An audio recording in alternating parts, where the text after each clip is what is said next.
All right, so we're back on the level up, how to become your best version. Every tip and trick I've learned along the way, I am giving it to you so you become your best version. Today, I'm going to talk about a topic that's hot, that we talk about often, but that I believe it's confusing because there's a lot of information out there. So I'm going to clarify it for you from my perspective and my personal experience. With that, what are we going to be talking about? We're going to be talking about balancing your hormones, specifically 35 plus women, and everything that you need to know.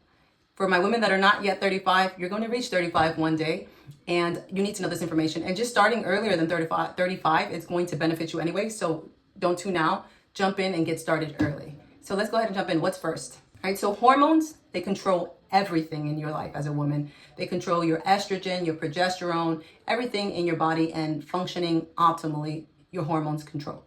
So hormones, they control everything. They control your energy, they control your mood, they control your fat storage. Everything under the sun falls within how your hormones respond. Specifically, progesterone, estrogen, and we're going to touch a little bit on testosterone because that's also important. So knowing everything about your hormones can help with knowing why you might be gaining weight over time, why you might be feeling fatigued, why you're having difficulty sleeping. Everything under the sun, losing weight, gaining weight, everything starts with your hormones. So as we spoke about in an earlier video, your body goes on an accelerated pace as far as muscle and bone deterioration, losing muscle at a 3 to 8% per decade. And when you reach 50, it goes even faster if you're not proactive with prioritizing your nutrition, specifically your protein. So how much protein should you have? I would recommend the number that I mentioned previously, taking your goal body weight in protein, your goal body weight, and then using that number as a target for protein. Let's say your goal is 120 pounds. Let's say you eat 4 meals a day. So that would be, if you want to spread it out evenly, 40, 80, 120, about 40 grams.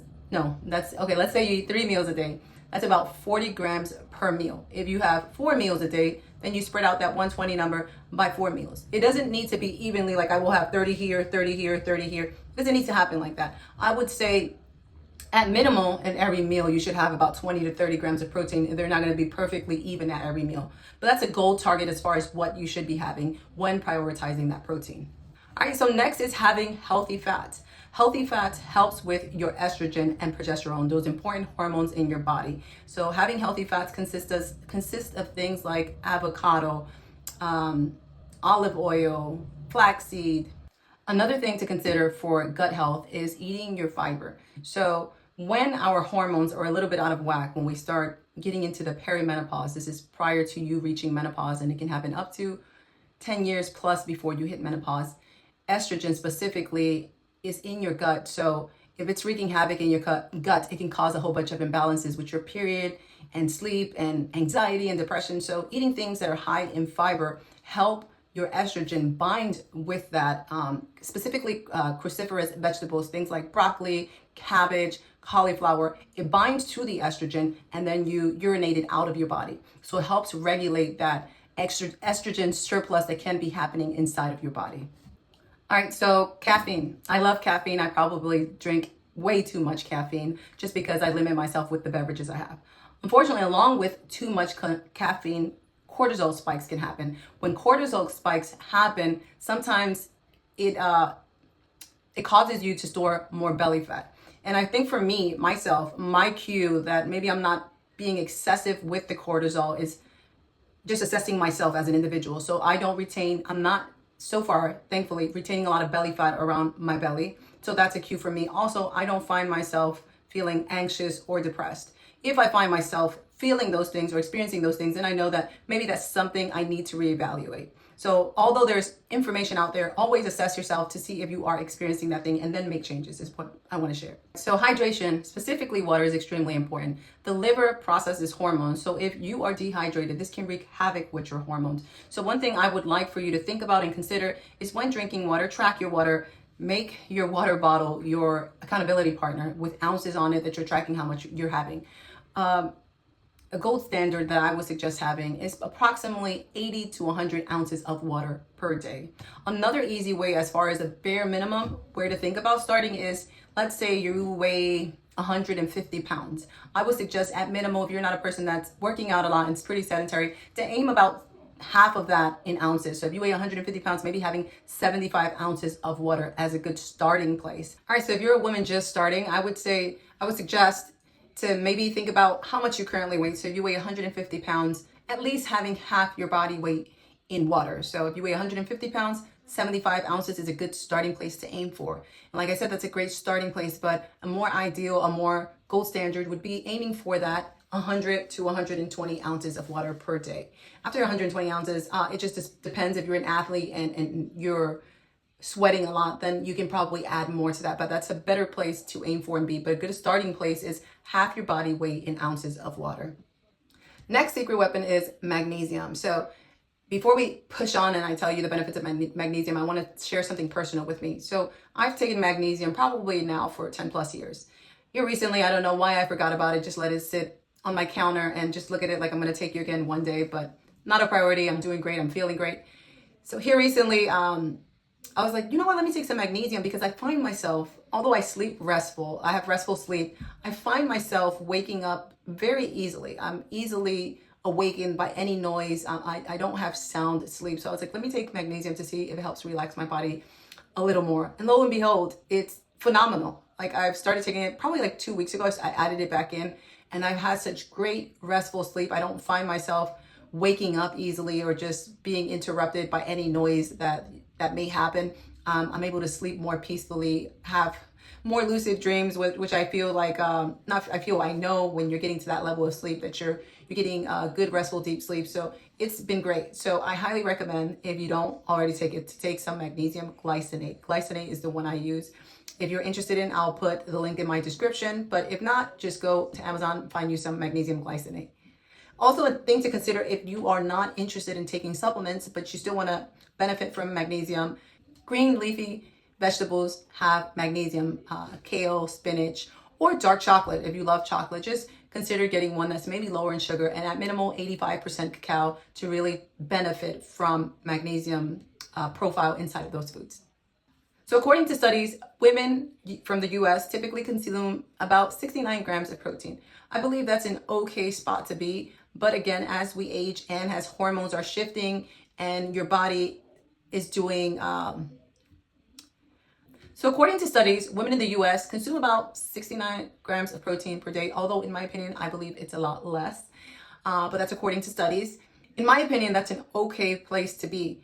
But as we get older, and this is the audience that I'm focused on right now, as we get older, reach that 30 plus age and your hormones are shifting, and how I mentioned earlier, your body is working at a more rapid rate in regards to losing muscle and bone, you have to be proactive about the choices you're making. So with that, I believe that 69 grams of protein is just not enough. With that, as I've always said, like I probably will beat the drums, beat the horse, beat it to death. This thing is, you should at minimal be consuming your goal body weight in protein. Your goal body weight is 150 pounds. You should at minimal be consuming 150 grams of protein. I know I get this a lot, but Nelly, what if I don't strength train? Why is that still so important? And I'm probably going to say this like 20 times in this video. Again, as you get older and your hormones are shifting, your bones and your muscles are deteriorating more quickly if you are not proactive about it. You can prevent this, and it starts with being mindful of your nutrition and also strength training to preserve your muscle and your bones. So aside from preserving your muscles, what are some benefits of consuming protein? Some benefits of consuming protein: it helps with regulating hormones. It helps with preserving what you already have. So if you're like, okay, I'm not working out, let's preserve what you have and not lose that at a mass rate. So let's preserve your bones. Let's preserve your muscles, things that are going to help you as you get older, be able to do the activities you want to do, be able to just stand up from a chair without struggling, be able to go on a long walk, be able to go on all these retirement trips that you planned on going on, be able to have less ailments because of these proactive choices that you're making. A thing that is very important to me is not feeling hungry all the time, which can happen often if your nutrition is off whack and hormones are changing as well. So protein, out of all the macronutrients, is the most filling macronutrient. So when you eat protein, it helps with making you feel fuller longer, which is a benefit to you. Also, I guess something that I didn't write on my notes, but I wanted to share with you, is when you consume protein, you naturally are burning more calories. The reason for that is because in order for your body to break down and utilize protein the way it needs to, it naturally has to burn more calories to break those proteins apart to be able to shuttle them to where they need to be. So it's a win-win for you to really be proactive about consuming your protein and how much you are consuming. All right, so from the age of 18 to 55, you have around 31 to 33% of muscle mass on your body. After the age of 30, remember what happens. You start losing at a more rapid rate, 3 to 8% per decade. And after you reach 50, even faster. So I just urge you to get going and get started, and let's get to it. On the flip side, a woman that does strength train and prioritizes her protein, even after reaching age 30 and moving on to age 40 and 50, they are more likely to be at the 33 to 40% of muscle mass, which is extremely beneficial as far as thinking about longevity and the life that you want to live. Again, I cannot stress it enough. Get started now. All right, so some final thoughts, and in all seriousness, I want to urge you to start now. Even if you're 18, even if you're 25 and you feel invincible, start now. I was right at 20 when I started. I'm 42 now, and I cannot tell you how great I feel. I can't stress it. How great I feel. I feel like I'm in my prime because of the choices I make. So don't feel like you're too young. Even if you haven't started your period, you're about to start your period, or if you started your period, great. Start now with strength training and prioritizing your protein and being mindful of the food choices that you are making. Key things to consider is strength training at minimal 3 times a week. Your protein goal should be to get it at minimal to match your goal body weight in grams. It's never too early to start, and it's never too late to start, so get started now. If you have any questions, leave them in the comments. Those links that I promised I was going to share, they are in the description. And that is all I have for you. All right, cutting through the message to share this with you. If you are interested in any of the links I said I was going to share, any of the supplements, please look in the description box, and there I have the information to share with you. If you are interested in anything I mentioned, I have some goodies there as well for you. So get in the description box. If you have comments, questions, leave them for me too. All right, look forward to chatting with you. Bye.